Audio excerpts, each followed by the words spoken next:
Para entender las aguas subterráneas es necesario conocer el ambiente en que se desenvuelven. Un acuífero no es un lago sumergido, ni tampoco, como a veces se le representa, una bolsa. El acuífero está formado por los poros y por las fisuras del terreno, y el agua se almacena o circula a través de ello siguiendo unas leyes físicas bien establecidas. Los materiales del subsuelo, el desnivel y la presión da origen a los diversos tipos de acuíferos y al diverso comportamiento de las aguas subterráneas, como tendremos ocasión de ver en este capítulo.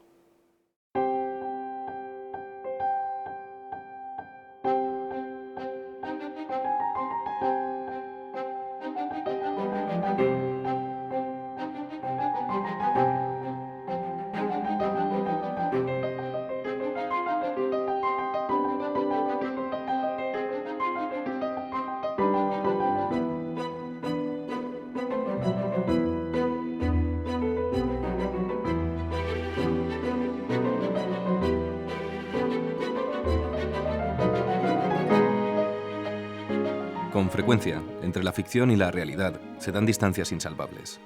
Este es el caso de los acuíferos. Cuando Julio Verne imaginó un mundo subterráneo, con enormes cavernas volcánicas, llenas de mares navegables, quizá no hacía sino trasladar a la literatura fantástica el imaginario popular, fundado en la lógica de las apariencias. Túneles volcánicos y cuevas kársticas sugieren la presencia de verdaderos lagos subterráneos. También los pozos, de los que en buena parte del mundo todavía se extrae agua a diario sirviéndose de cubos o mediante bombeo manual.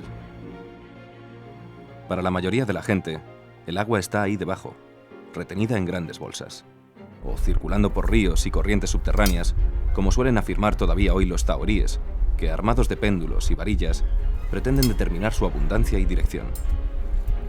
Esta imagen popular del agua invisible asoma también con mucha frecuencia en los medios de comunicación. Pero frente a la lógica de las apariencias, la ciencia afirma que los acuíferos no son sino un mundo subterráneo de poros y fisuras interconectadas por las que penetra el agua que sostiene el ciclo de la vida.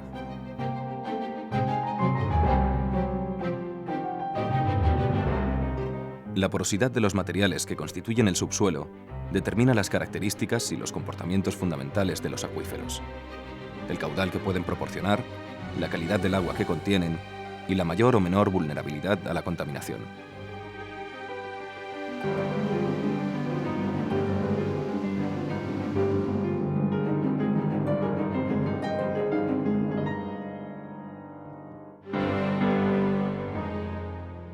La roca en el subsuelo tiene una cierta capacidad de almacenar agua. A esa capacidad de almacenar agua la llamamos porosidad. En la naturaleza, la porosidad puede ser de varios tipos. En primer lugar, tenemos la porosidad por disolución, que es propia de rocas como la roca caliza. Este tipo de rocas se caracterizan por ser solubles, de manera que el agua, al circular a través de ellas, se aloja en los poros y va disolviendo la roca, generando una red de canalículos subterráneos que se comunican entre sí. En segundo lugar, tenemos la porosidad por fisuración, que es propia de rocas ígneas y metamórficas como los gneisses, las pizarras o los granitos. En este caso, la roca no es soluble, por lo que el agua solo es capaz de circular a lo largo de los planos de fisuración y de las grietas que se producen en la roca. En último lugar, tenemos lo que conocemos como porosidad intergranular. En este caso, que es propio de rocas como las arenas, el agua se aloja en los intersticios que hay entre los distintos gránulos de material. El concepto de porosidad en un medio acuífero granular, como estas arenas que tenemos aquí, se entiende muy bien a partir de un ejemplo de la vida cotidiana. Imaginemos que yo saturo de agua la esponja. Si yo vierto agua sobre ella hasta saturarla, parte de ese agua chorreará otra vez, mientras que otra parte se quedará humedeciéndola. En hidrogeología, la porción que chorrea a través de la esponja es lo que conocemos como porosidad drenable por gravedad, mientras que la que queda humedeciendo el material se llama retención específica. La suma de ambas es lo que conocemos como la porosidad total del material. Para entenderlo mejor vamos a hacer uso de una maqueta. Este pequeño tanque de arena, que tiene acoplado un grifo en la parte inferior, hará las veces de nuestro acuífero. Además, he preparado dos botes. Este de aquí contiene 900 mililitros de agua, mientras que el otro está vacío y nos servirá para recoger el agua sobrante que drene a través de la maqueta.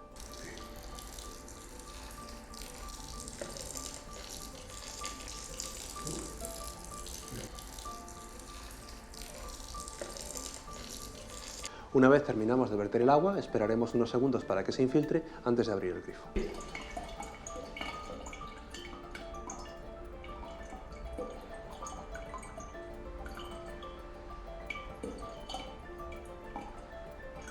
Los casi 400 mililitros que hemos recogido en el bote se corresponden con la porosidad drenable por gravedad, mientras que los 500 que han quedado almacenados en la maqueta son la retención específica. La porosidad es la proporción de poros que hay en los suelos, y esa proporción es del orden de, bueno, varía mucho de unos tipos de suelos a otros, pero puede ser del orden del 30%, es habitual. Y eso quiere decir que si nosotros tenemos 1 metro cúbico de terreno, 1 metro cúbico es más o menos 1000 litros. Si no hubiera terreno, habría 1000 litros de agua. Si hay arena o arcilla, suelo, serán del orden del 30% de 1000 litros, 300 litros. Estamos acostumbrados a pensar eso en los ríos, en los lagos, y hay mucha agua en los ríos y los lagos, pero comparado con las aguas subterráneas es poquísimo. Y esa agua subterránea, esa inmensa cantidad de agua, aunque no estemos acostumbrados a pensar en ella, es la que gobierna muchas de las cosas que vemos habitualmente. Por ejemplo, los ríos siempre llevan agua, y llevan agua porque esa agua subterránea que está almacenada en el terreno va saliendo poco a poco por los manantiales, directamente al río, por los arroyos pequeños, y es lo que mantiene los ríos fluyendo continuamente. Luego, el primer papel de las aguas subterráneas es eso, a veces decimos darle resiliencia al ciclo hidrológico, que siga habiendo humedad, que siga habiendo ríos, que sigan los árboles pudiendo beber mientras no llueve. Ese es el primer papel. Las grandes reservas de agua son las aguas subterráneas.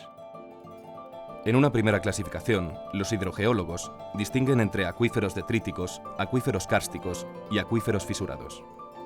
Los acuíferos detríticos se forman en subsuelos sedimentarios, con arenas y areniscas que absorben con facilidad del agua. Su nivel freático se sitúa más cerca de la superficie y suelen estar mejor protegidos frente a la contaminación. Sin embargo, proporcionan habitualmente agua más mineralizada y caudales menores que los acuíferos kársticos. Estos suelen ser más vulnerables a la contaminación y presentan fuertes fluctuaciones del nivel freático. Por último, los acuíferos fisurados, característicos de las rocas densas como granitos, neises o basaltos, suelen proporcionar caudales menores y son vulnerables a la contaminación en el caso de que no tengan sobre ellos un suelo vegetal de gran espesor que actúe como escudo.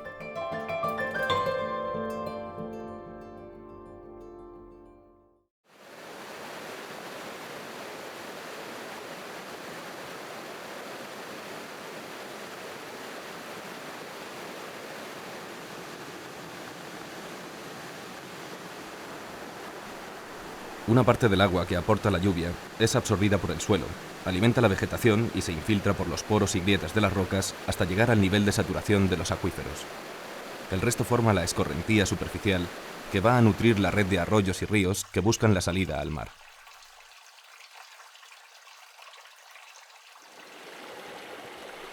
La evaporación de la humedad superficial provocada por el calor genera las nubes reiniciando el ciclo que sostiene la vida en nuestro planeta, el ciclo del agua, como se lo conoce desde el siglo XVII, cuando dos científicos franceses, Pierre Perrault y Edme Mariotte, establecieron la relación entre la evaporación, la infiltración y el caudal de los ríos.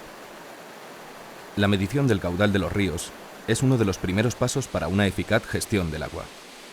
Con ese fin se instalan las estaciones de aforo en diversos tramos de los ríos. El conjunto constituye la red foronómica, que funciona de forma semejante a la red de estaciones meteorológicas. En las estaciones de aforos no solo se mide el caudal circulante por los ríos, sino también la calidad del agua y, a veces, su carga sólida, es decir, los sedimentos que transportan. Esta medida proporciona una indicación de la tasa de erosión de los suelos en la cuenca. Esto es una estación de aforos, está en el río Júcar. Aquí se mide el caudal, o sea, la cantidad de agua que pasa en una unidad de tiempo. Hay una serie de dispositivos, de equipos puestos en medio del cauce que miden la velocidad del agua y también miden la altura. Entonces, por el área, por la velocidad, se sabe el caudal. Estos equipos a veces hay que ajustarlos porque tienen derivas, entonces hay que aforar, hacer aforos directos de vez en cuando de una manera sistemática. Tenemos una torre donde está alojado un torno de orilla, del cual se suspende el molinete y se van tomando puntos de velocidad a distintas profundidades y a lo largo de distintos puntos en sección transversal. Entonces, con todos estos puntos de velocidad sacamos el caudal que en ese momento está pasando en el río. Con ese número comprobamos si coincide con el que está midiendo los equipos que hay instalados. Al aforar un río, se obtiene el caudal que circula en ese momento.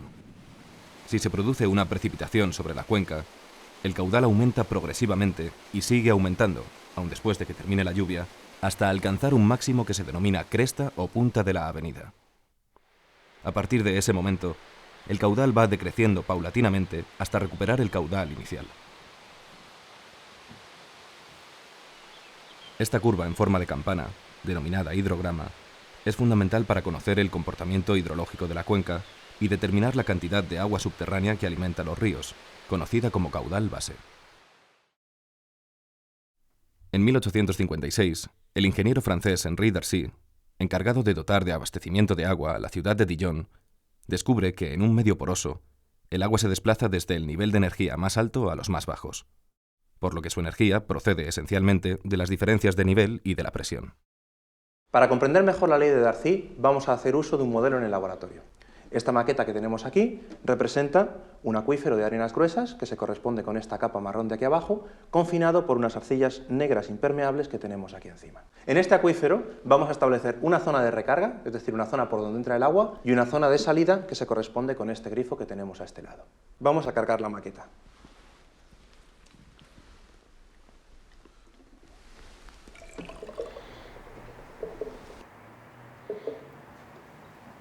Por este lado hemos cargado la maqueta y ahora vamos a abrir el grifo para que pueda salir el agua por el otro extremo.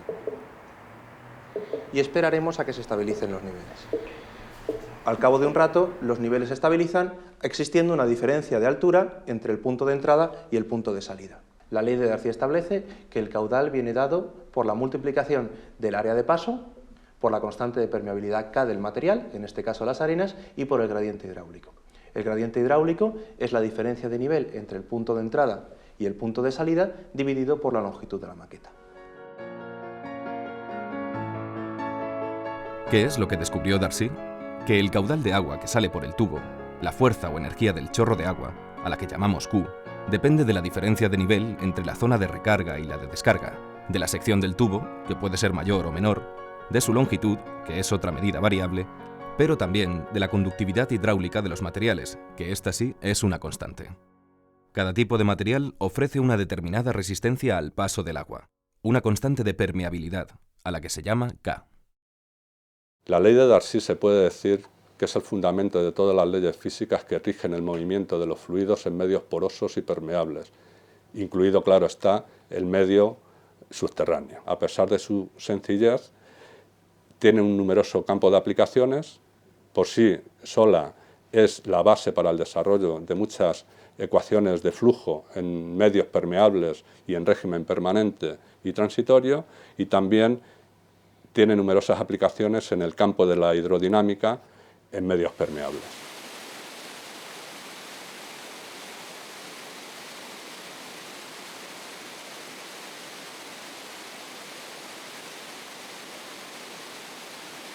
El agua que emana de la tierra, en los manantiales y en los ríos, es una demostración palpable de la ley de Darcy. La ley de Darcy lo que cuantifica es la cantidad de agua que fluye y dice que es proporcional a la diferencia de nivel. El agua siempre, incluso en los ríos, pero también en los acuíferos, fluye de los puntos más altos a los puntos más bajos. De manera que si vemos un manantial en una montaña, podemos estar seguros que ese agua viene de cotas más altas. Y el agua en las montañas pues viene de la lluvia, viene de la fusión de la nieve, que cuando se funde se va infiltrando por el terreno y va entrando también a las capas acuíferas, y que va poco a poco saliendo en las cotas más bajas. Pero parte del agua sigue fluyendo hacia abajo, a buscar otro punto de salida más bajo. De forma que tenemos el agua que ha salido en el manantial más superficial, puede haber tardado, digamos, 5 o 10 años en salir, el agua que va fluyendo hacia un punto más bajo, al primero le llamamos flujo local, al segundo le podríamos llamar flujo intermedio, que puede tardar 100 años en salir, y a veces hay incluso flujos regionales, que termina ese agua que se recargó en la montaña, termina saliendo a 100 kilómetros del punto donde se recargó, y en ese proceso puede haber tardado milenios. Eso hace que vamos a seguir teniendo agua incluso cuando no llueva. Eso es lo que le da continuidad al ciclo hidrológico, lo que permite que muchas de las funciones que dan los ríos se puedan mantener cuando no llueve, que los bosques sigan siendo frescos y los árboles creciendo y transpirando agua en verano. La única aportación de humedad que tenemos es la que viene, pues eso, de los ríos y bosques de ribera que están fluyendo gracias al agua subterránea.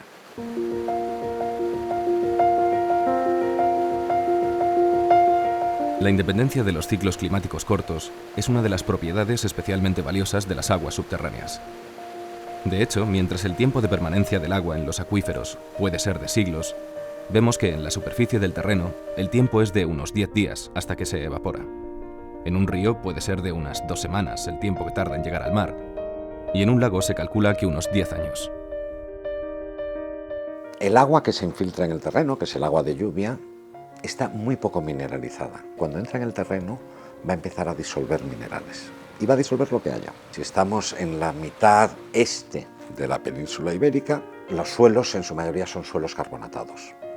Y entonces ese agua que se ha infiltrado en el terreno va a ser un agua que decimos es un agua dura, porque tiene mucho calcio y mucho magnesio, porque las rocas a través de las que ha fluido el agua subterránea son rocas calcáreas. Si estuviéramos en Galicia, por ejemplo, allí no tenemos rocas calcáreas, lo que tenemos son más granitos y cosas de ese tipo, y entonces lo que se van disolviendo pues son silicatos, sodios, y donde las rocas que hay se disuelven muy lentamente, a diferencia de las calcáreas que hablábamos antes en el Levante. De forma que si usted va a Galicia lo que probará es un agua extraordinariamente dulce, muy poco mineralizada.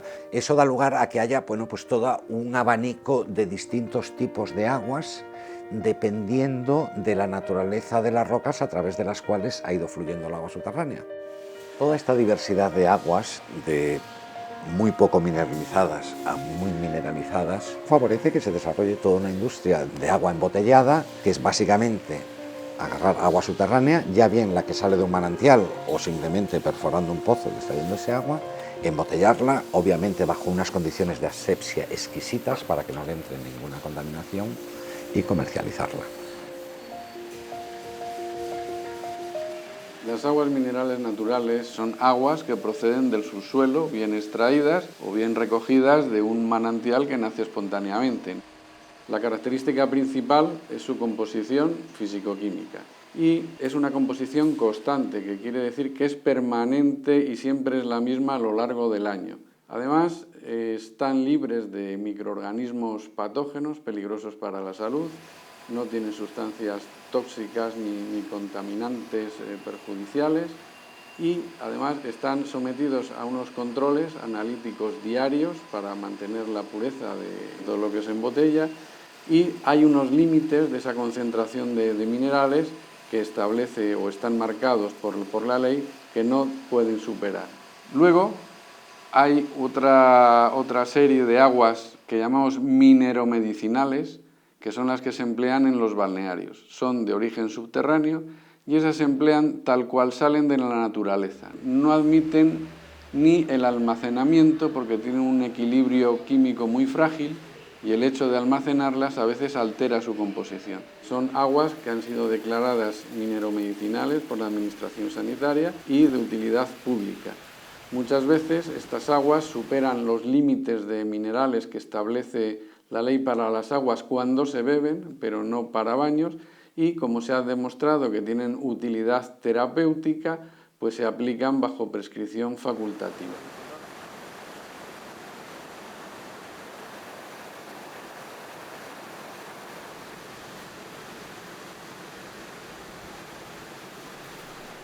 El agua de lluvia que se infiltra en el terreno satura los acuíferos, y estos, con frecuencia, descargan en los ríos alimentando su caudal base. Vistos a gran escala, a escala de cuenca o a escala continental, los ríos son el producto de una compleja y admirable organización del movimiento de las aguas determinado por las leyes físicas que lo regulan. En la cuenca de un río, el movimiento del agua se organiza como las ramas de un árbol. Los pequeños arroyos se unen en cauces mayores y estos afluyen a otros organizando una red de drenaje que normalmente vierte su agua al mar. Algo parecido sucede en el subsuelo con las aguas que se infiltran en él. En 1949, el geólogo estadounidense Hubbert, muy conocido por sus aportaciones a la industria del petróleo, analizando el estado de la presión del agua subterránea, estableció las leyes por las que fluye desde las zonas de recarga a las de descarga, siguiendo recorridos a distintas profundidades. En 1963, otro hidrogeólogo estadounidense, Todd, amplió el modelo estableciendo que el movimiento del agua, controlado por la topografía del terreno, se ordena en flujos locales, los de menor recorrido y menos profundos, flujos intermedios y flujos regionales, los de recorrido más largo y profundo.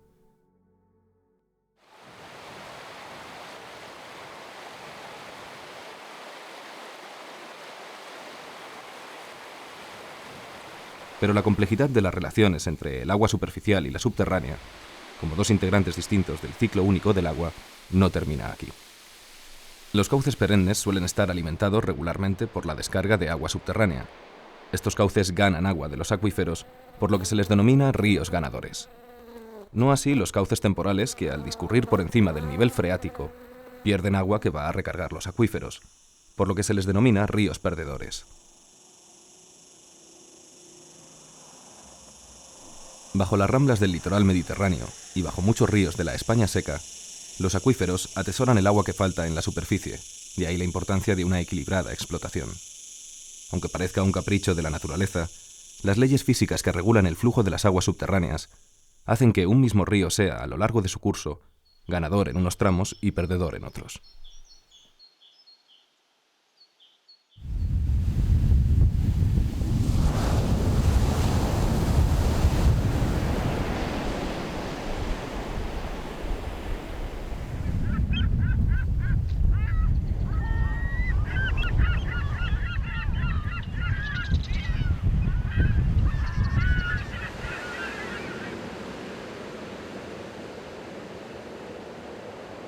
Si la descarga del agua subterránea se hace directamente al mar, la diferencia de densidad crea una zona de contacto o interfase entre el agua marina y el agua subterránea en la que no se mezclan, a menos que intervenga el hombre con extracciones incontroladas que rompan el equilibrio natural, provocando la salinización del agua dulce.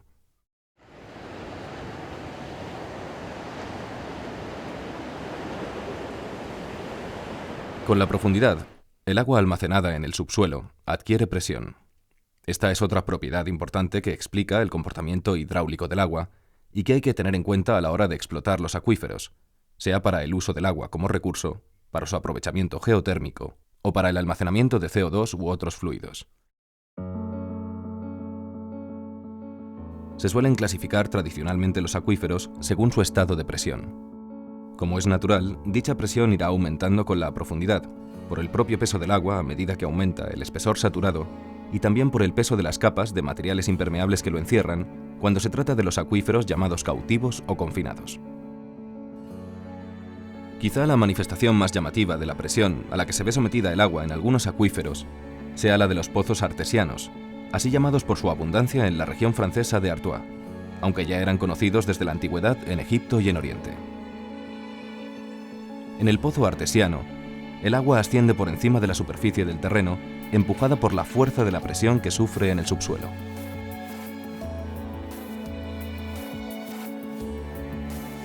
Con demasiada frecuencia, la actuación del hombre sobre el medio altera la fase natural subterránea del ciclo del agua, tanto en los aspectos hidráulicos como de su calidad. La buena gestión de los acuíferos trata de minimizar, corregir e incluso eliminar estas interferencias con las diferentes funciones benéficas del agua subterránea.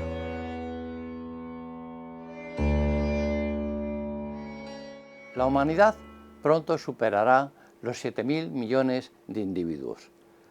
Los recursos de los que hemos estado dependiendo cada vez se hacen más escasos. Por este motivo, se investiga con mayor intensidad los espacios próximos, los océanos e incluso el espacio exterior. Pero también ha llegado el momento de aprovechar más y mejor el mundo más próximo a nosotros, el mundo subterráneo.